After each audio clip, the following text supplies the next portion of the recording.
A vida não é fácil. Talvez você já tenha falado essa frase ou ouvido alguém falar. De fato, você e eu experimentamos dificuldades, problemas e reveses em nossa trajetória aqui nesse mundo. Essa realidade ela passa também pelo ambiente relacional, pois pessoas ferem pessoas, pessoas prejudicam pessoas e pessoas até tentam destruir outras pessoas. A vida é difícil e dolorosa. Pessoas são vítimas de abuso, infidelidade ou até mesmo da ira de terceiros. Isso é muito triste. Sempre que outras pessoas pecam contra nós, temos de adotar uma dessas três atitudes: perdoar, fingir que nada aconteceu ou buscar vingança. Gostaria de refletir com você hoje sobre qual é a atitude requerida por Deus, através da sua palavra, da nossa parte, quando nós enfrentamos uma situação em que somos magoados por alguém. Somos propensos sim a magoar, ferir, prejudicar alguém e até mesmo, na pior das hipóteses, tentar destruir alguém. O cristão, ele é ensinado pela Bíblia a como se portar e agir nesse tipo de situação, com o fim único e exclusivo de glorificar e honrar o nome de Deus nessa terra. Leia comigo o texto bíblico que se encontra no Evangelho de Mateus, capítulo 18, versículos 15 a 35. Mateus, capítulo 18, versículos 15 a 35. Acompanhe comigo a leitura. Se o seu irmão pecar contra você, vá e, a sós com ele, mostre-lhe o erro. Se ele o ouvir, você ganhou seu irmão. Mas se ele não o ouvir, leve consigo mais um ou dois outros, de modo que qualquer acusação seja confirmada pelo depoimento de 2 ou 3 testemunhas. Se ele se recusar a ouvi-los, conte à igreja. E se ele se recusar a ouvir também a igreja, trate-o como pagão ou publicano. Digo a verdade: tudo o que vocês ligarem na terra terá sido ligado no céu, e tudo o que vocês desligarem na terra terá sido desligado no céu. Também digo que se 2 de vocês concordarem na terra em qualquer assunto sobre o qual pedirem, isso será feito a vocês por meu Pai que está nos céus.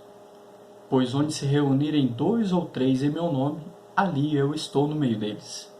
Então Pedro aproximou-se de Jesus e perguntou ao Senhor: quantas vezes deverei perdoar a meu irmão quando ele pecar contra mim? Até 7 vezes? Jesus respondeu: eu digo a você, não até 7, mas até 70 vezes 7. Por isso o reino dos céus é como um rei que desejava acertar contas com seus servos.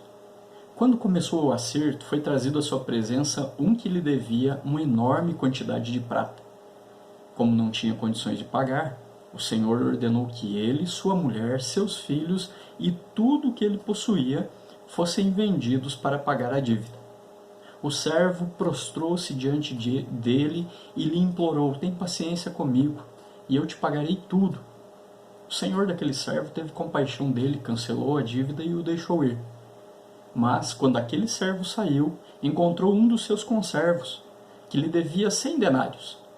Agarrou-o e começou a sufocá-lo, dizendo: pague-me o que me deve. Então o seu conservo caiu de joelhos e implorou-lhe: tenha paciência comigo e eu pagarei a você. Mas ele não quis. Antes, saiu e mandou lançá-lo na prisão até que se pagasse toda a dívida. Quando os outros servos, companheiros dele, viram o que havia acontecido, ficaram muito tristes e foram contar ao seu senhor tudo o que havia acontecido. Então, o senhor chamou o servo e disse: servo mau, cancelei toda a sua dívida porque você me implorou. Você não devia ter tido misericórdia do teu conservo como eu tive de você? Irado, seu senhor o entregou aos torturadores até que ele pagasse tudo o que devia. Assim também fará meu Pai Celestial a vocês, se cada um de vocês não perdoar de coração a seu irmão. Muitas vezes, quando somos ofendidos, nós preferimos acertar as contas ou fazer de conta que ignoramos a ofensa. Quando rejeitamos a oportunidade para perdoar ou pedir perdão, o relacionamento sofre. Quando decidimos praticar perdão, o relacionamento não só é restaurado, mas progride em sua jornada à maturidade. O perdão é uma das atividades menos praticadas na comunidade cristã, mas a Bíblia fala sobre a sua prática como algo cotidiano. Jesus nos ordena a orar: perdoa-nos as nossas dívidas, assim como nós temos perdoado aos nossos devedores. Logo após nos instruir a orar pelo pão de cada dia. Perdoar é para todo dia, assim como pedimos pelo alimento diário, assim como nós pedimos pelo pão diário. Devemos orar para que sejamos praticantes do perdão. Faz parte do nosso cotidiano. E não é algo que deve ser reservado para os pecados e eventos grandes da nossa vida. A Bíblia é um livro sobre um Deus que perdoa. E os que receberam perdão são chamados a praticar o perdão. Porém, muito pouco do perdão que se recebe é traduzido em perdão que se oferece. Precisamos de ajuda nessa área. O perdão não é praticado porque não o compreendemos, mas a Bíblia não nos deixa na dúvida quanto a essa prática vital. Na parábola contada por Jesus, ele aponta nossas próprias falhas e a nossa necessidade da graça. Nessa parábola, reconhecemos o que o perdão é e por que é tão importante. A metáfora do cancelamento de uma dívida define a natureza do perdão. O rei misericordioso ele absorveu uma dívida muito grande. Quando perdoa alguém, você também cancela uma dívida. Você faz uma escolha consciente de absorver os custos pessoalmente. Você decide não fazer com que o ofensor pague pela ofensa. Ao fazer isso, você faz pelo menos 3 promessas. A primeira é de que você promete que não fará uso da dívida como um instrumento de coerção. Quando perdoa, você se compromete a não lembrar ao ofensor a ofensa cometida, numa tentativa de controlá-lo, fazendo que pague por sua ofensa dessa forma. Isso não significa que você não possa falar sobre o que aconteceu e lidar com a ofensa de forma redentora. A metáfora do cancelamento da dívida define claramente a natureza do perdão. Uma segunda promessa é que você promete que não falará da ofensa para outros a fim de difamar a pessoa que pecou contra você. Isso não significa que você não possa buscar a ajuda e o conselho de outros enquanto tenta lidar com a situação. Significa, porém, que você não difamará a pessoa sob o pretexto de buscar ajuda de fora. Uma terceira promessa também é que você promete que não ficará remoendo a ofensa.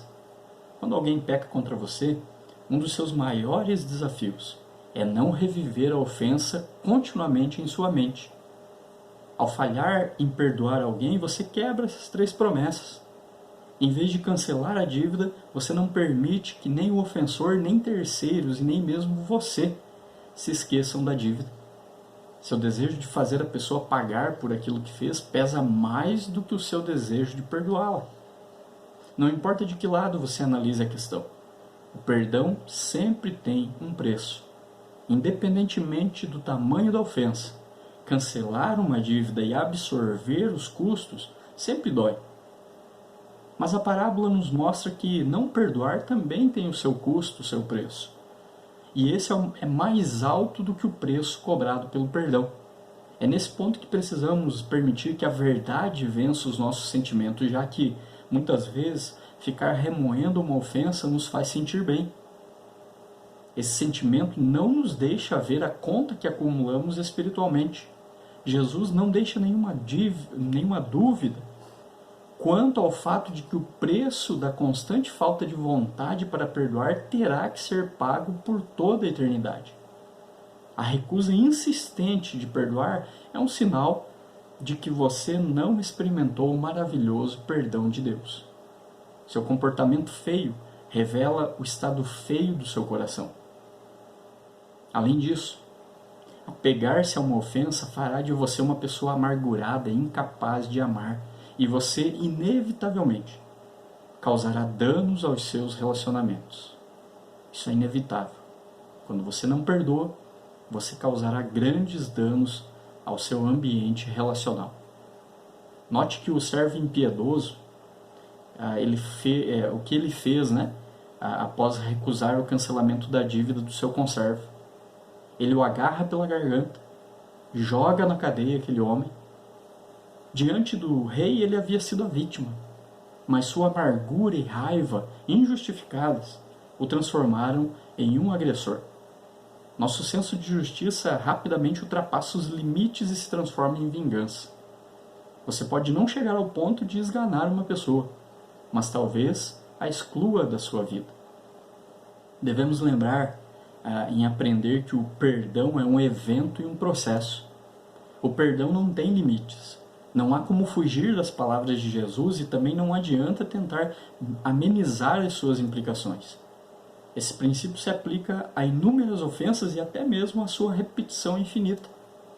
Somos tentados a pensar que uma vez que perdoamos alguém, nos livramos disso. Mas o perdão não é um evento que passa a fazer parte do passado. É algo que precisamos continuar a praticar, mesmo quando somos forçados a lidar com uma ofensa que já havíamos perdoado, para não desenvolver algum tipo de rancor por causa disso no futuro. Preciso continuar praticando perdão cada vez que eu vejo ou penso em você. Por que esse processo do perdão, então, é tão importante? Por que a gente precisa entender que o processo do perdão é importante? Porque você, mesmo tendo perdoado uma pessoa, será tentado a se lembrar disso na próxima vez que a encontrar, ou que ela cometer outro pecado contra você. Sem perceber, você acrescentará esse pecado à lista dos antigos pecados daquela pessoa. Assim, conceder perdão a ela se tornará cada vez mais difícil. Muitas vezes ouvimos alguém dizer que a prova do perdão verdadeiro é esquecer o que lhe foi feito. Há, porém, pelo menos 2 problemas com essa definição de perdão, porque ela não é verdadeira. O primeiro, porque essa afirmação de que o verdadeiro perdão esquece tudo que foi feito, ela não é realista. A nossa mente não funciona dessa forma e nossa memória é poderosa. A tentativa de esquecer o que alguém cometeu contra você servirá como um incentivo para lembrá-lo. Na verdade, o resultado é o contrário, né? Eu preciso esquecer quando alguém me faz alguma coisa para eu verdadeiramente perdoar. Quando eu tento esquecer isso, eu estou lembrando de novo o que a pessoa me fez. Então essa não é uma versão, né, de perdão verdadeira, porque ela não é realista. E segundo, porque ela não é bíblica.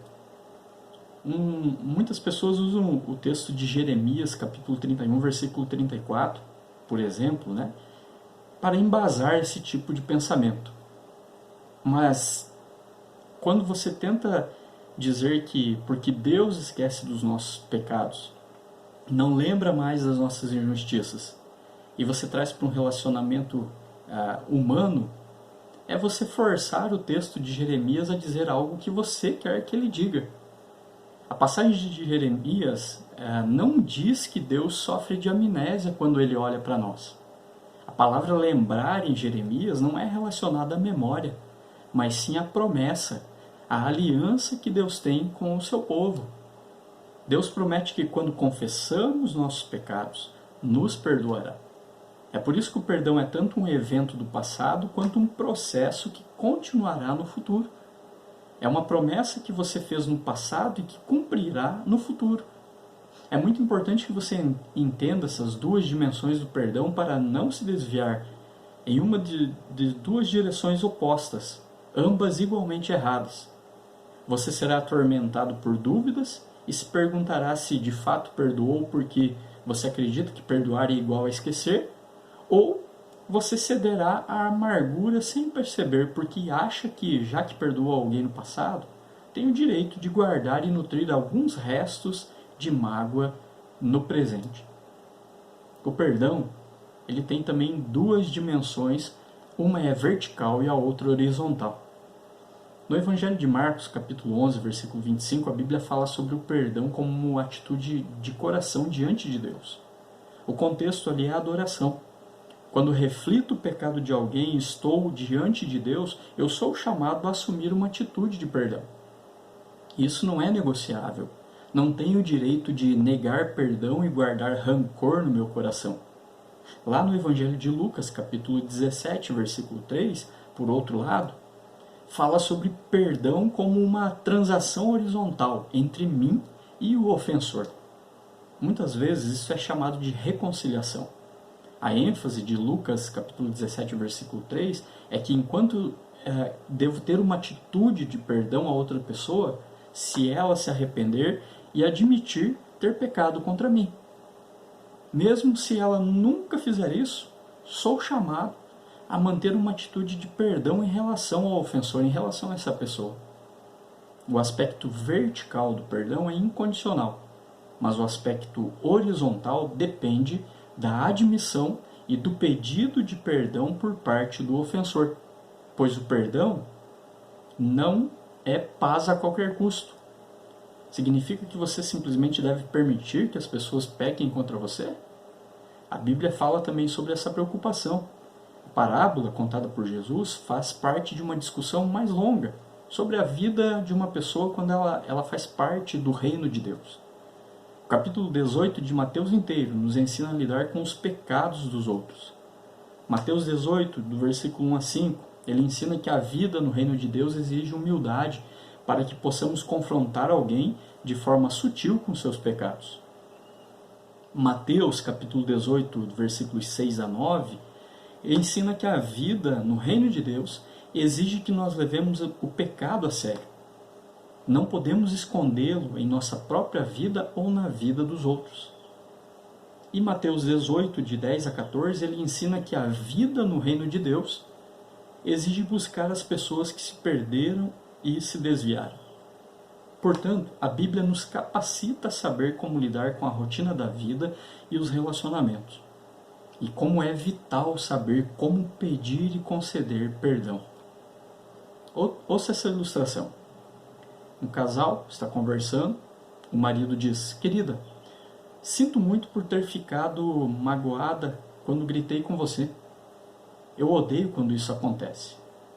Ela responde: tudo bem, querido, acho que só estava um pouco cansada após um longo dia de trabalho. O que foi que o marido acabou de fazer?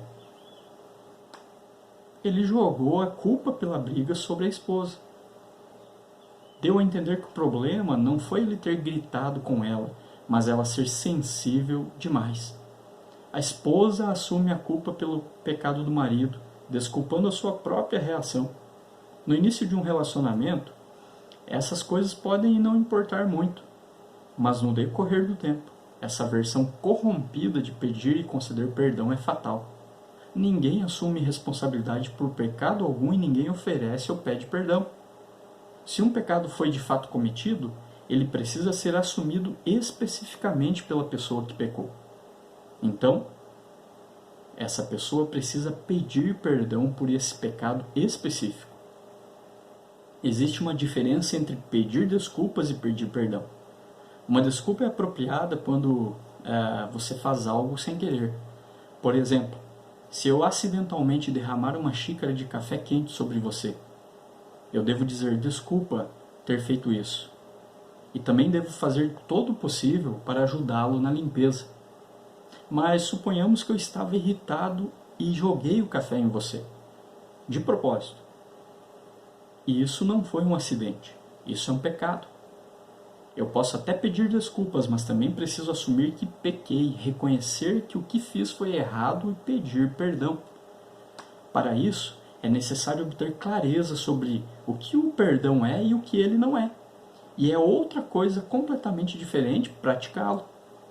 É provável que agora você esteja pensando em pessoas que pecaram contra você. Talvez também tenha se lembrado de alguém contra quem você pecou. Você sabe que precisa pedir perdão a essa pessoa. Isso te dá medo? O rei da parábola é o próprio Rei Jesus. Ele veio para absorver os custos do seu pecado. Jesus veio e derramou seu sangue por você. Deus Pai tirou do céu o seu maior tesouro para que você se coloque no lugar do servo impiedoso, para evitar que cometa o mesmo terrível erro daquele homem. Ao refletir sobre a sua verdadeira identidade em Cristo, como filho ou filha de Deus, Você reconhece o quanto é rico? Esse é o único fundamento para o perdão radical que Jesus quer que você pratique. Você só consegue fazer isso pela graça de Deus. Se você é beneficiário da custosa graça de Deus, precisa praticar essa custosa graça com outras pessoas no que diz respeito ao perdão. Pois indiferença em relação ao pecado cometido contra nós e vingança contra os nossos ofensores não são o modo como pessoas perdoadas por Jesus devem lidar com as ofensas que sofrem. Perdoar não é fácil, mas é necessário. Para conceder o perdão bíblico, precisamos ter plena consciência do imenso perdão que recebemos de Jesus. Somente capacitados pela graça, podemos perdoar com sinceridade e amor para recomeçar. Há alguém que você precisa perdoar? Faça isso agora. Recomece.